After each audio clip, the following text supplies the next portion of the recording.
Good afternoon, everyone, or good morning if you're on the West Coast. Thank you for joining us today for our channel webinar, where we'll be talking about the classic to Lightning migration that many of your customers already using Salesforce may need to know about. And if they do, they may need help getting it done. Real quick, my name is Jared Tunn. I'm an associate channel manager at Campango. I've been working here and in the Intellisys channel for about 6 months. Perhaps some of us were able to meet in person at one of the CX summits that we hosted with Intellisys and Salesforce this summer in Chicago, New York, or San Francisco. And if not, hopefully we'll have a chance to meet again in the near future, possibly at Channel Connect next week, where I will be in attendance with a couple other folks from Campango.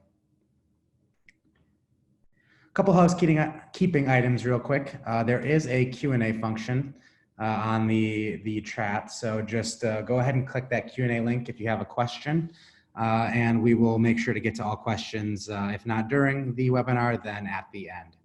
I also do want to give you guys a heads up that you will be receiving an email from me post-webinar, and that will have a link to the recording as well as some other content for you guys. And in addition to that, there will be a link directly to my calendar availability, where if you have any interest to ask some additional questions, if you have additional things to talk about directly related to the Classic to Lightning switch, or if you just have other topics regarding Campango and CRM that you want to discuss, please do reach out via that Calendly link, and you can go ahead and schedule a meeting with me. For those of you that aren't familiar with Campango, I just wanted to give a quick synopsis of who we are and our locations and what it is that we do. So we are headquartered in Milwaukee, Wisconsin, where I am personally located. We also have offices in Chicago, New York City, London, and South Africa. And we are excited because we just opened up a brand new office in Atlanta 2 weeks ago. So that'll be great for us to leverage a local presence with a fast growing hub for Salesforce, which is Atlanta. We have a global team, obviously, with London and South African presence, almost 100 people now, with over 100 Salesforce certifications. And this really helps play into our partnership status with Salesforce, as we are a gold consulting partner.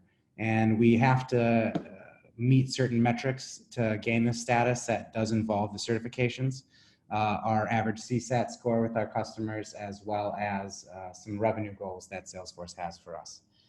So that helps give us some added backing from Salesforce and really gives us extra leverage within their ecosystem, which is really, really helpful. We also want to quickly review the engagement model strictly regarding the channel partners that we have through Intellisys, you guys, ourselves, and Salesforce. You guys, obviously, you own those relationships that you have with your customers. You maintain those. We are not here to try to take those over. We are simply here to be an added asset for you. You continue to own that relationship and leverage us to make sure that you are your customers' go-to. Not only for those solutions, services, or products that you're already selling, but also their go-to for all things CRM, and really making you their one-stop shop for all their consulting and business needs. And we also want to touch on the compensation model that we have with our Intellisys partners. Let's face it, we're in sales, a lot of us. We're here because we have a job to do.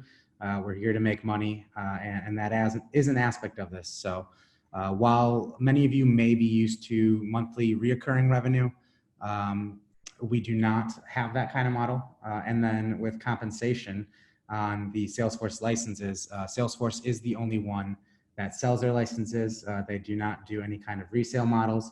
That's how it's always been, and that's how it always will be with them. They leverage their partner community for implementation and consulting, and that's where we fall in, but there isn't any benefit for us for the licenses, and that kind of flows down to you guys. However, we do have a lucrative compensation model for Campango's professional services. which is project-based fees. So you guys get a percentage of that, which flows through Intelisys, excuse me, and then eventually to you guys. And while it may not be a monthly recurring model, there is a lot of opportunity for evergreen revenue for future implementations. Say that there's a phase 2, 3, or 4, or so on down the line for this customer. You do continue to receive compensation based off of those project fees. So it's a nice little bonus for you guys to be truly honest, not a whole lot of legwork. So it's a nice model to add to your repertoire. And now let's get into what we're here to talk about today. This shouldn't take too long, but it is a very important subject to bring up to your existing customers that are Salesforce users, and we'll get into why that is. This is straight from the mouth of Salesforce. In the future of the Salesforce user experience and platform is Salesforce Lightning. Moving forward, all innovations will be in Lightning experience. And getting into this, a little background first. Up until about 4 or 5 years ago, there was a single standard user interface for Salesforce, and then they introduced the Lightning user experience. This is not a separate license, it's not a separate code base. It's simply a simple user interface component for their platform with much more updated functionality. And the one thing that's incredibly important to Salesforce and that they hark on all the time is innovation. They pride themselves on that. And one aspect of that is that Salesforce does 3 automated updates to their entire platform annually. And this really is key for them because it helps to continue to expand their offerings, coupled with a lot of the recent acquisitions they've made. You may have seen that they recently purchased Tableau, also Map Anything. Last year they purchased MuleSoft. So they're really aggressive in expanding those offerings and the overall platform capability. And that all rolls into this idea of innovation for them and never standing still. And those 3 annual upgrades, or updates, I should say, are a really, really key component of that because they're constantly improving the user experience. They're constantly improving the functionality. And by not switching to Lightning, classic users are going to lose out on that because moving forward, there will be no further support as far as innovation and updates go for the classic user interface. And this really can end up negatively affecting the CX and WX for your customers. And we've been talking a lot about customer experience and worker experience this year. And that all plays into your customers' bottom lines, their growth, their revenue growth specifically. And let's face it, no one wants that. So Salesforce has been gently nudging existing customers to migrate to Lightning for about the past year or so. But it's really getting down to crunch time. Starting October 12th next month, they're going to start their winter 2020 updates. And that is the first time where Classic will not be supported with those updates. And then moving forward, it no longer will be at all.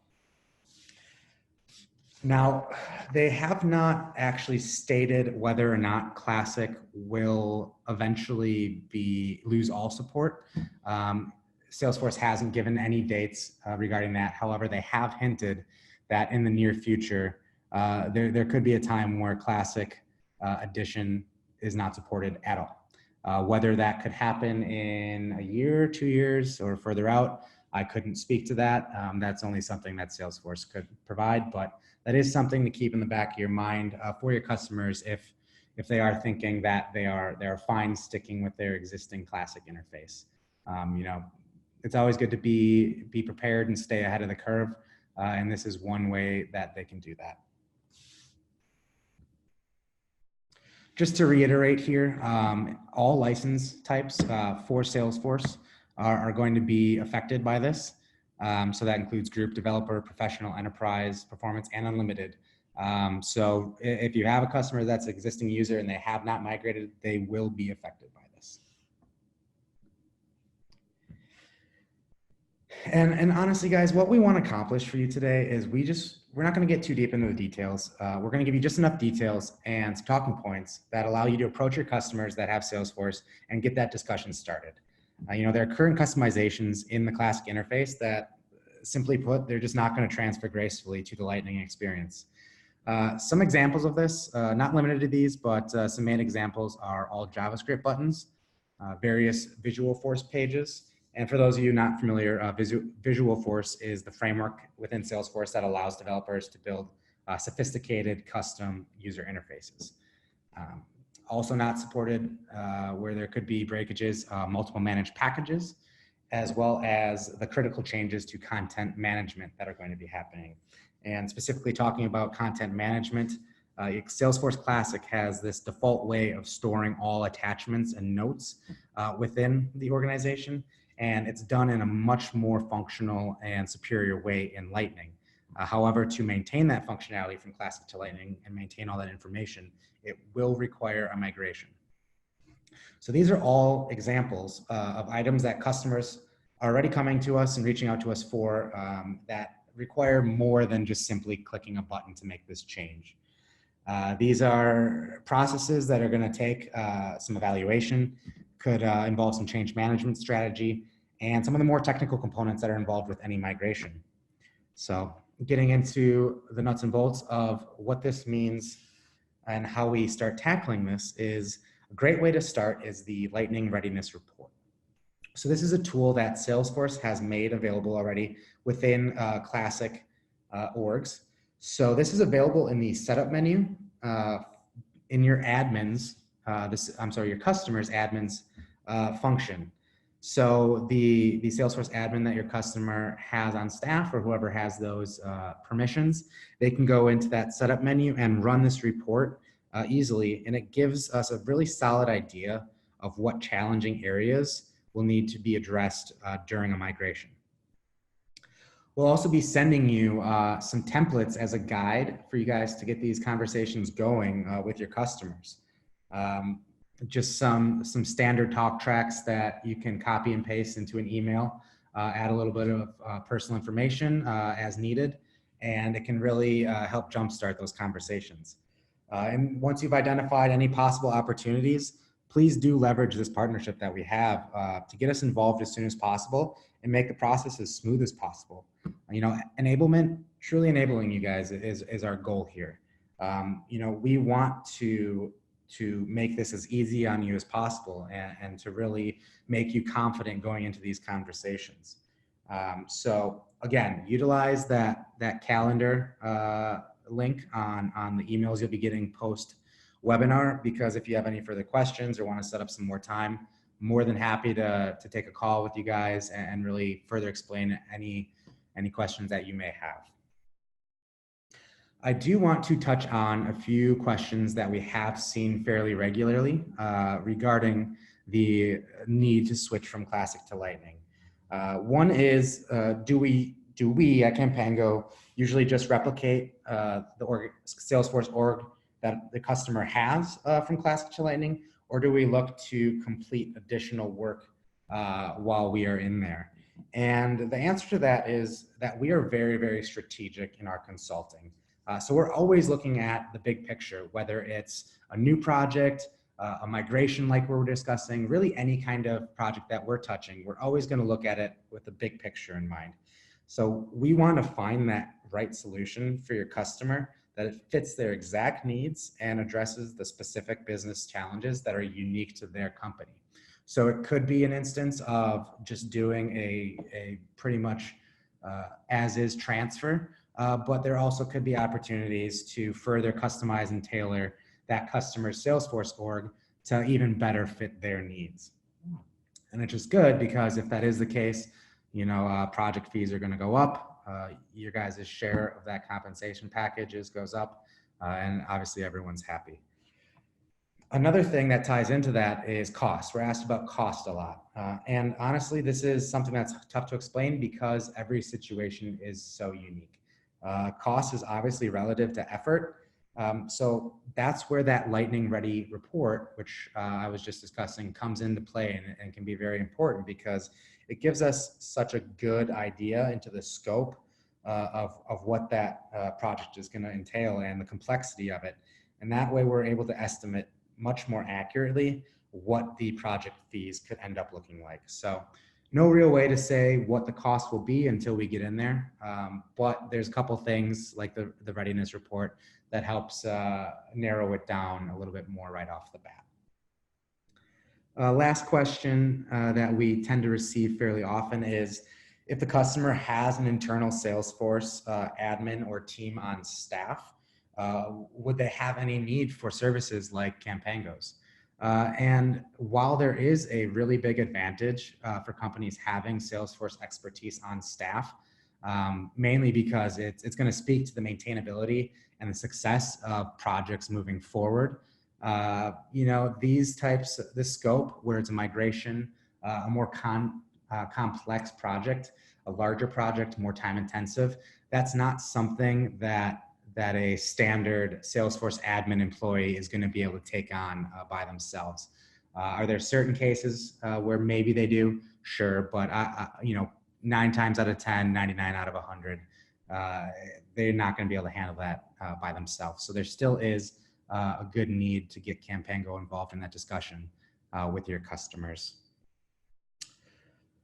And with that, I want to thank you guys for joining today. Please feel free to email me with any questions you may have that pop up at a later date. You will receive that email from me most likely tomorrow. So keep a lookout for that. And once again, please never hesitate to try and set up a call if you want to chat or have you know, numerous questions that you want to go over that speaks more to just having a conversation.